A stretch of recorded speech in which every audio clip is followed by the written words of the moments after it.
嗨，大家好，我是探兵叔，今天是2026年1月28号。這一期咱們聊一個熱點話題聊什麼呢？關於近親繁殖。這個近親繁殖要打個引號。為什麼打引號呢？在這裡近親繁殖指的是什麼烟草二代、石油二代、銀行三代、烟草四代，他們利用各種關係各種渠道，把自己的後代再招进自己所在的系統或者是行業继承他们的這個位置、崗位和權利，也就是他們長期的只吸引後面的自己的這個直系親屬或者是後代，所以形成了一個叫什麼近親繁殖。為什麼聊這個話題呢？昨天中國新聞週刊他刊登一篇報道，叫金融、電力、煙草、石油多地對近親繁殖出手了。這個近親繁殖總之給網友一聽到這個詞就不太好，大家也非常厭惡、討厭、憎恨這種行為。那麼中國新聞週刊說很多地方已經對這種近親繁殖出手了。我們看一看他是怎麼報道的這個出手管不管用？一提到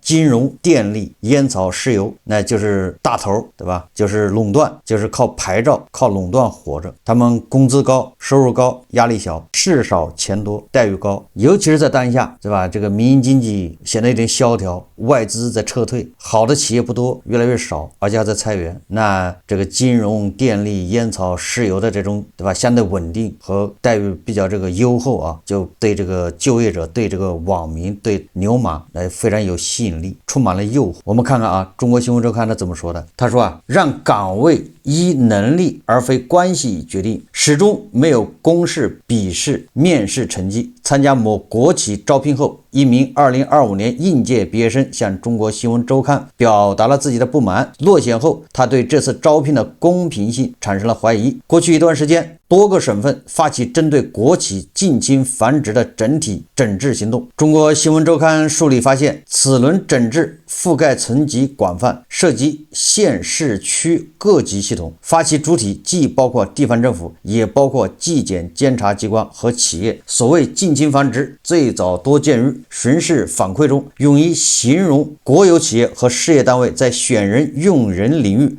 違規安排近親屬在同一系統、同一單位或上下級崗位任職的現象。吉林大學行政學院教授王立峰長期研究廉政理論，他在接受中國新聞週刊採訪時表示國企近親繁殖是長期積累的用人頑疾，其本質在於公共權力的施用，不僅扭曲了用人機制，擠壓公平競爭空間，親屬扎堆的家族化認知，還容易滋生腐敗風險，進而造成國有資產流失。壟斷行業更易滋生近親繁殖。從地方實踐看，黑龍江是過去一年裡較早披露整治行動的地區之一。2025年4月，黑龍江叫泰來農場有限公司發布了關於嚴防體制內近親繁殖問題的舉報公告，明確將嚴把進入關口、幹部選拔、任用、審核等作為重點監督。其他多地亦在推進類似行動。2025年5月，湖北隨縣紀委在縣財政局主持召開了國企近親繁殖專項治理督辦會，要求以崗位聘用、人員招錄為切入點，全面清查親屬裙帶關係、違規任用問題。同年12月，湖北孝昌縣國資局針對國企近親繁殖突出問題，對6家國有企業338名幹部職工開展全覆蓋排查，發現6條問題線索，其中2條違反任職回避規定的問題已移送處理。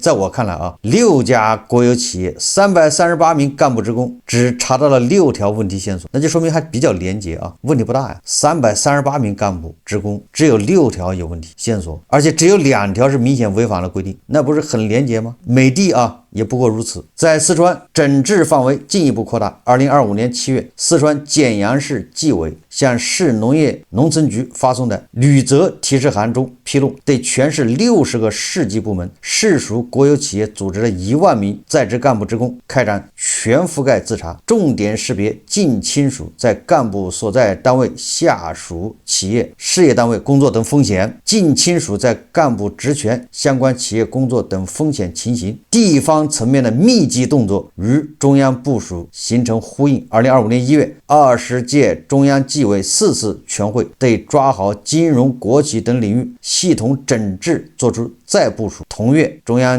紀委委員、江西省紀委書記、监委主任馬森树卷文指出，要持續深化重点领域體制机制改革，深入開展裙帶關係、近親繁殖等專項治理。多位受訪專家指出，國企近親繁殖問題在資源高度集中的壟斷行業更為突出，金融、電力、煙草、石油等系統被反覆提及。我倒是覺得啊，壟斷只是一個特徵，它最重要的特徵不是壟斷，最重要的特徵是這個地方有權有錢，那它的近親繁殖就對吧更加突出。如果是個國企，但是它又不賺錢，苦哈哈的，工資都發不出來，你說哪個領導願意把自己兒子塞那兒去呢？那不是鬧嗎？開玩笑啊！所以並不在乎垄斷不壟斷，而在乎這個企業賺不賺錢，待遇怎麼樣，然後未來的升遷途徑。你比如說啊，前一陣子，當然了，這個應該是5-6年前了啊，各個地方政府不是出那個什麼融資平台嗎？城投，那個可不是壟斷行業啊，城投也不是壟斷，各個縣還有好幾個城投平台呢，那不是領導把孩子塞進去嗎？那個收入高啊。現在呢，領導不塞了啊，因為城投都等着破產，哪個領導把孩子往城投那個送啊，對吧？那城投都等着爆雷。如果有一天啊，中石油、中海油它的收入大幅下降，那個員工面臨着下崗分流，那些領導他也就不願意把自己孩子往裡放了，就是一個道理啊。早在2015年，中央巡视組提出近親繁殖這一概念時，中石油、中海油、中國太平洋保險、中國人壽等9家單位就被指出存在類似情況。一些公開消息也把矛頭指向壟斷或半壟斷行業国企近親繁殖的高發。如2022年某地媒體報道的3代煙草人的傳承與守望，這個文章好像咱們還介紹過啊。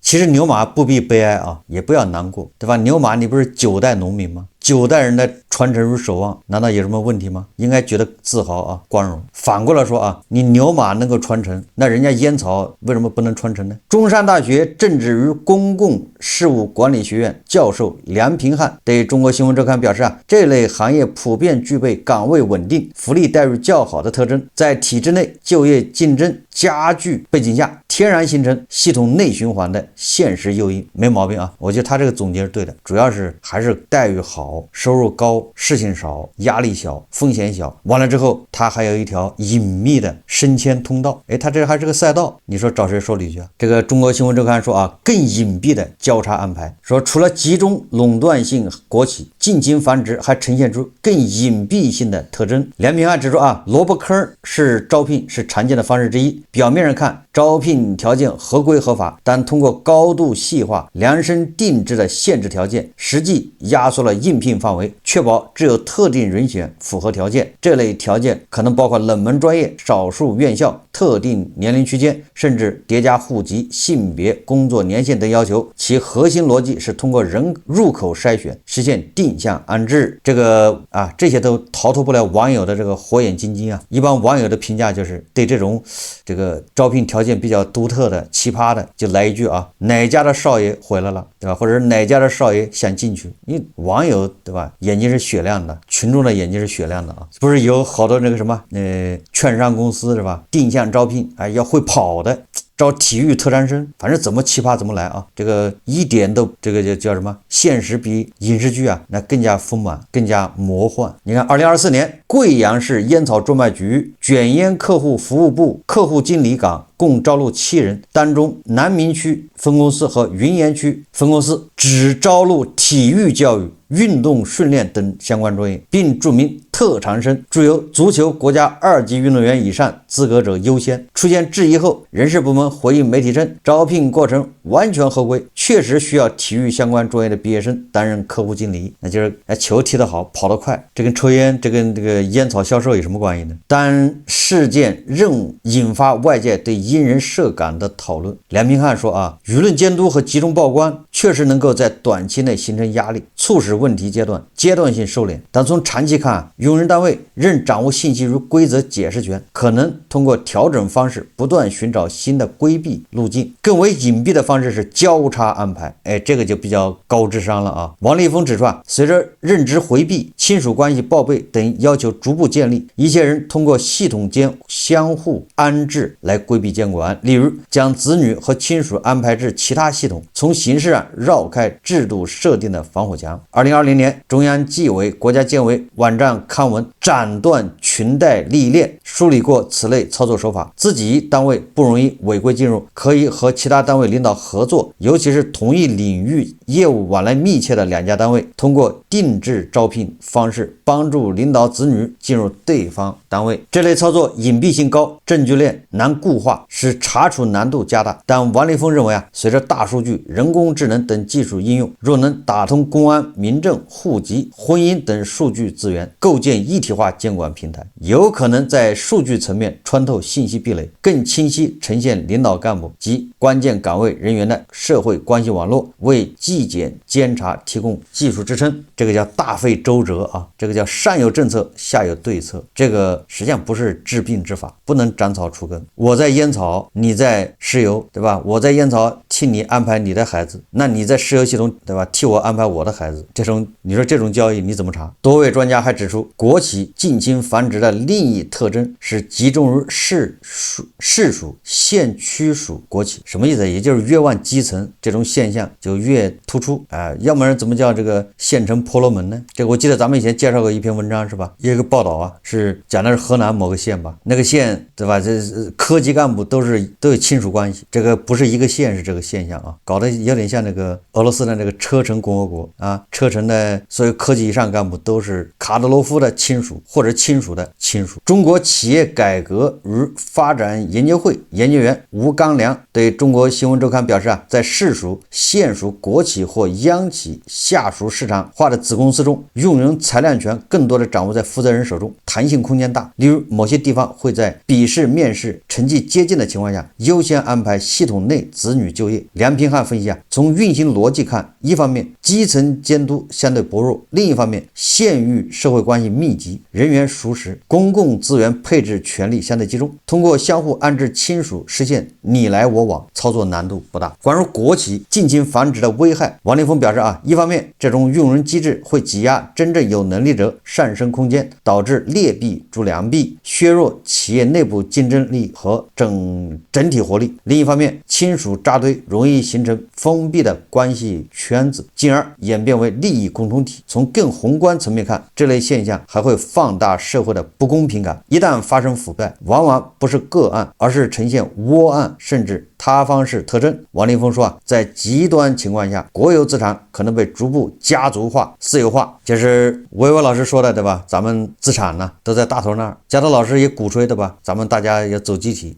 個人就不要了啊，錢都放大頭給國家。結果加藤老師，對吧？這自己該交給國家他都不交，拼命的，对吧？少交或者不交，然後轉移到海外那邊的忽悠大家啊，也走集體交給國家。你說這叫什麼事？你上哪兒說理去？但是這樣的人粉絲多啊，好多人聽他的。他建議可以建立動態監控機制，將用人問題納入多部門聯動的常態化巡視巡查和統計監督範圍，對已經暴露的個案應倒查招聘全過程，理清決策審核機制，依法依規追責，形成震懾效應。文章說啊，回避原則尺度不一，也就是執行這個標準的時候啊，大家尺度不一樣。事實上，針對國企人員任職回避早有制度安排，早在2001年，國有重要骨幹企業領導人員任職和公務回避暫行規定，已對相關問題作出約束。2006年公務員法明確任職回避要求後，一些國企亦參照執行，但在具體操作層面，國企招聘與公務員事業單位仍存在較大差異。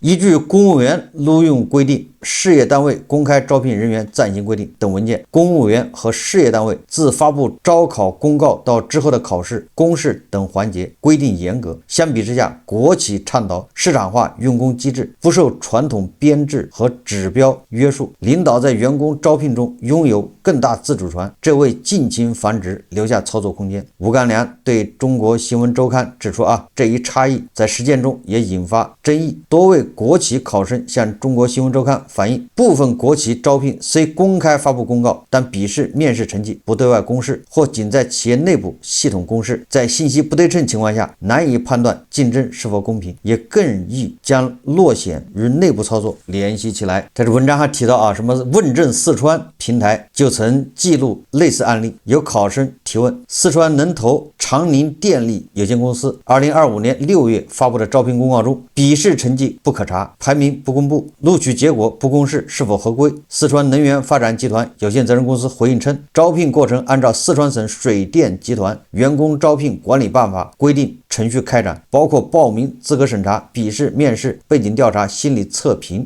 體檢等環節，並由紀委監督。現行相關政策沒有規定國有企業公開招聘員工應公開筆試成績及排名。為確保面試環節的評分公正性，未公布筆試成績，因該公司未建官網，招聘結果在公司辦公室公告欄內公示5日。你看看啊，上有政策下有对策，对吧？你說我沒公示，我公示了，我在办公楼啊内部的办公室貼了公示5天，那你说外人能看得到吗？你还外人你得进他办公室都进不去啊，你进他产区你都进不去啊，门口不有保安吗？人家在内部粘貼了。完了你說官網，我们还没有官網，这簡直就是侮辱人的智商啊！对于舆論普遍關注的回避制度，中國新聞週刊檢索多個國企官網發現，所公示的尺度不一。例如，中儲糧集團蘭州分公司要求應聘人員不得報考與本人存在夫妻關係、直系血親關係3代以內旁系血親關係或近姻親關係人員擔任中層管理幹部以及領導成員的用人單位崗位。甘肅省煙草專賣局則規定，在職職工的配偶、子女以及其配偶不得應聘同一機關崗位啊，領導班子成員的配偶、子女及其配偶不得應聘上下級單位的組織人事、紀檢監察、審計、財務等關鍵崗位。也有部分國企公告未提及回避原則，以國家電網有限公司招聘平台官網為例，無論區域公司還是省級單位，公告中均未明確任職回避要求。在王立峰看來啊，說破解之道在於通過制度化監督，提高招聘、選人、用人程序公開性和透明度，壓縮人為操作空間，尤其是成績優異卻未被錄用的情形，用人單位應給出充分可檢驗的解釋。這個說來說去啊，都是國企、央企、企業招聘近親繁殖。那麼有輿論就建議啊，說參考公務員招聘機制，或由國資委統一負責國企員工招聘。在吳剛良看來啊，這一思路雖有可取之處，但過於行政化，會削弱國企靈活的市場化用工優勢，且可能降低人力配置效率。吳剛良認為啊，可以區分對待，在福利優厚、崗位穩定、性價比甚至超過大部分公務員崗位的壟斷行業，應強化監督力度，可參照公務員招聘模式，引入人社、財政、國資等部門全程參與，並適度調控薪酬福利，以降低崗位的過度吸引力，從源頭抑制違規動機。而對市場化程度較高的國企，用人更強調效率和資源匹配，部門負責人擁有一定招聘自主權，吸納人才，其中不乏親友或同學推薦，只要履行規範的筆面試程序，具備相應能力或業務資源，不宜簡單定性為廉潔問題。你看看啊，這事一下就亂了，這不就是沒有法治嗎？就是沒有一條紅線。你這說來說去還是讓人自行掌握。那什麼叫待遇高的單位呢？什麼叫待遇低的單位呢？什麼情況下需要市場化？什麼情況下需要參考公務員的招聘呢？還不是用人單位自行把握嗎？自行解釋。所以啊，吳剛良強調啊，近年來國企持續推進勞動人事分配3項制度改革，能進能出被視為核心原則，把好能進關的同時，更重要的是落實能出機制，加大不胜任退出力度，將薪酬與業績掛鈎，考核不合格者可依法解除勞動合同，績效長期偏低者也會主動離職。在吳剛良看來啊，國企改制以實行全員勞動合同管理，沒有所謂的編制和鐵飯碗，充分發揮市場機制的淘汰作用，讓崗位依能力而非關係決定，才能形成長效治理機制。這個是中國新聞週刊啊，他報道的，說在這個金融、電力、煙草、石油這個行業啊，多地對近親繁殖出手了。這個我對專家的這些建議啊，我覺得哭笑不得啊。每一次啊，這種出手更像是一個運動，更像是一個應景之作啊，更像是一種迫不得已。形式主義，勞民伤財，與其揚湯止沸，不如釜底抽薪，對吧？你不從根子上解決，那最終都是形式主義。形式主義什麼意思呢？就是導致什麼啊？導致勞民傷財，上面動不動發一道政策，下面跟着來一動，對吧？這個整改完2年之後，一切恢復原樣，一切照舊，你這不是勞民傷財嗎？大家都挺忙的。實際上這些東西啊，完全你不需要摸着石頭過河，對吧？外面啊有大量的現成的成功的案例引進就行了，但是对吧？偏偏喜歡摸着石頭過河，那石頭都不夠了，对吧？学一學阿根廷的米萊，那米萊那玩意儿學不了，那看一看这個走了邪路的越南也可以啊。我們先說央企國企啊，這種企業現在央企國企它基本上沒有編制，對吧？但是它有固定的，有一些崗位是有編制的啊，有級別。